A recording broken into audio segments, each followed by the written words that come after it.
रात तो अभी पता ही नहीं लोग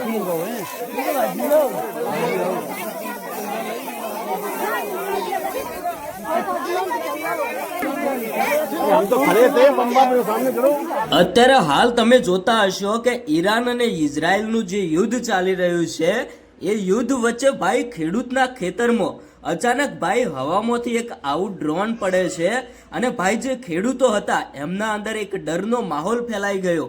ગામના લોકો ભેગા થઈ ગયા, ગામના લોકો ભાઈ ખેતરમાં પહોંચી ગયા અને તમે ખેતરની અંદર નજારો જુઓ ને તો આખું ગામ ખેતરની અંદર ભેગું થયું, આજુબાજુ વિસ્તારના લોકો આવી ગયા.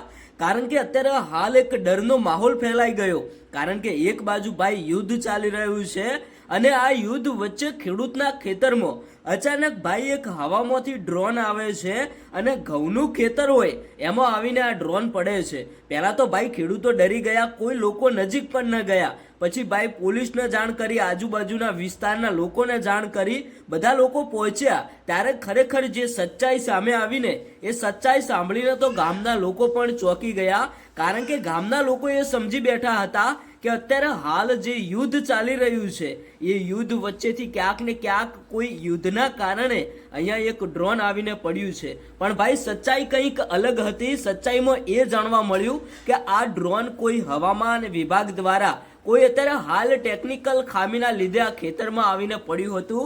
પછી ભાઈ ઘણી બધી ટીમ આવી અને જે પણ કંપનીનું આ ડ્રોન આવીને પડ્યું હતું એમને પણ બોલાવવામાં આવ્યા અને મિત્રો વધુ તપાસ બાદ એ જાણવા મળ્યું છે કોઈ ટેકનિકલ ખામીના લીધે આ કોઈ કંપનીનું ડ્રોન હતું, ના તો કોઈ આ યુદ્ધના કારણે ડ્રોન હતું. પણ પહેલા તો બધા લોકો ડરી ગયા હતા.